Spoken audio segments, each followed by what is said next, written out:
Halo semuanya, Assalamualaikum warahmatullahi wabarakatuh. Baiklah, perkenalkan nama saya Dita Aditya Putri, NPM 1951010323. Saya dari kelas D semester 5 Program Studi Ekonomi Syariah. Baiklah, di sini saya akan mereview materi tentang mata kuliah metode penelitian dari pertemuan pertama hingga pertemuan terakhir, yang dimana metode penelitian ini adalah mata kuliah yang diampu oleh dosen kami, yaitu Bapak Muhammad Iqbal Fasa.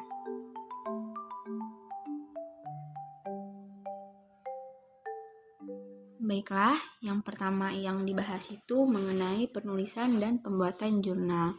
Jadi, dalam penulisan dan pembuatan jurnal yang pertama kita lakukan adalah dalami dan pahami penulisan jurnal.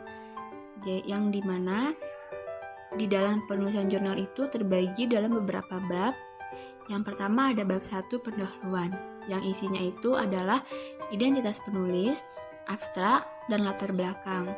Kemudian bab 2 adalah teori, yang dimana itu isinya adalah teori yang digunakan dalam penelitian.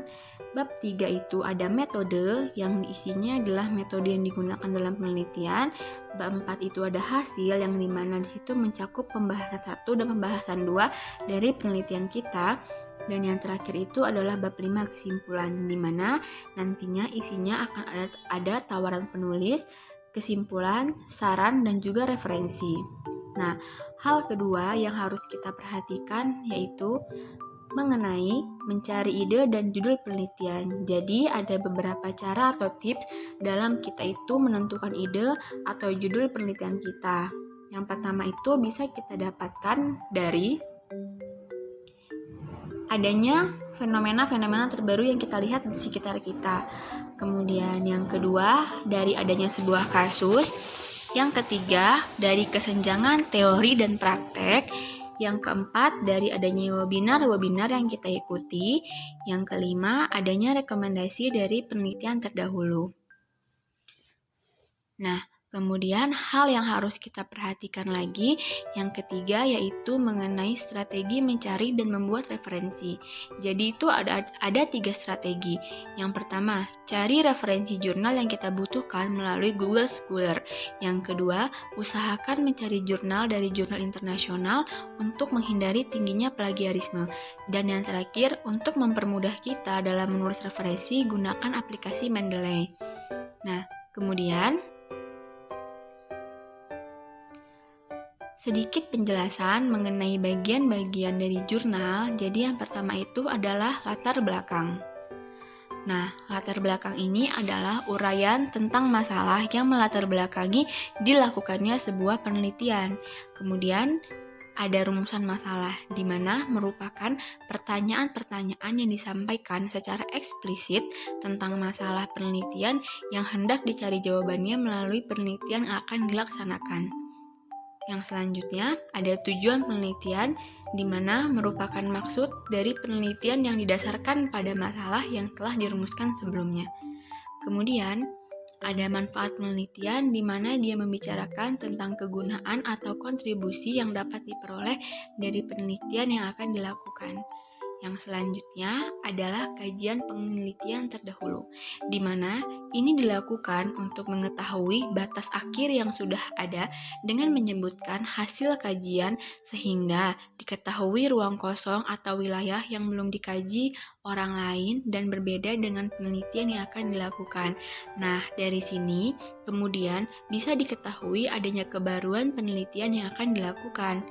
Nah, kemudian selanjutnya penjelasan mengenai apa sih hipotesis itu. Jadi, hipotesis itu adalah suatu pendapat atau kesimpulan yang masih bersifat sementara. Hipotesis selalu muncul dalam penelitian yang bersifat kuantitatif. Adapun dalam sebuah hipotesis, diharuskan menunjukkan adanya hubungan antara dua variabel atau lebih. Nah, di sini, di dalam hipotesis, dalam pengembangannya itu terdapat 4 item, yaitu yang pertama, mengenai teori dan konsep yang mendukung. Yang kedua, hasil penelitian terdahulu yang mendukung. Nah, yang ketiga, hasil penelitian terdahulu yang tidak mendukung. Dan yang terakhir, yang keempat, mengenai argumentasi dari penulis. Jadi, dalam pengembangan hipotesis itu, 4 hal-hal tersebut yang harus kita perhatikan. Nah, kemudian kita akan memberi sedikit penjelasan mengenai apa sih research gap. Nah, jadi di sini research gap meliputi adanya yang pertama, perbedaan hasil penelitian terdahulu, yang kedua, hubungan variabel yang belum jelas, yang ketiga, adanya kesenjangan antara teori dan praktek, dan yang terakhir itu mengenai adanya hasil yang tidak didukung pada penelitian terdahulu. Nah, untuk yang selanjutnya mengenai hal-hal yang harus kita perhatikan dalam menulis sebuah jurnal. Nah, jadi ada banyak sekali hal-hal yang harus kita perhatikan dalam menulis sebuah jurnal. Seperti yang pertama mengenai kita harus merujuk langsung ke penulis asli. Di sini berkaitan dengan penjelasan atau teori-teori yang dimana kita harus merujuk langsung kepada penulis aslinya. Yang kedua, jika mencantumkan Al-Quran atau hadis harus ada ayatnya atau Arabnya. Yang ketiga, referensi harus jelas. Nah, referensi ini kita gunakan di bagian referensi. Yang keempat, jangan ada HTTPS pada jurnal karena akan terbukti plagiarisme. Makanya disarankan untuk kita menggunakan Google Scholar. Nomor 5, harus ada bukti rujukan. Nah, kemudian lanjutannya, yang keenam, referensi harus yang terbaru atau data-data terbaru. Yang ketujuh, pembuatan jurnal harus lebih konsisten baik pada font maupun permasalahan yang dibahas. Yang kedelapan, usahakan tiap paragraf gunakan referensi yang berbeda. Yang kesembilan, perbanyak rujukan referensi jurnal ilmiah dan buku berbahasa asing. Kenapa? Karena untuk menghindari plagiarisme tadi. Yang kesepuluh, perbaiki daftar pustaka. Nah, kemudian yang terakhir itu mengenai materi bagaimana sih cara mensubmit jurnal. Nah, jadi yang pertama yang harus kita lakukan itu adalah membuka database yang diberikan dalam bentuk Excel, kemudian kita lihat linknya, email, dan nomor WhatsApp. Nah, yang kedua, selanjutnya kita cek akreditas jurnal. Pilihlah akreditas Sinta 4, 5, atau 6 yang belum terakreditas. Kemungkinan besar bisa submit karena masih mudah. Jangan pilih akreditas Sinta 3, 2, 1 karena itu sulit untuk dijangkau. Karena apa? Karena jam terbang kita belum tinggi. Yang bisa mencapainya itu seperti para dosen.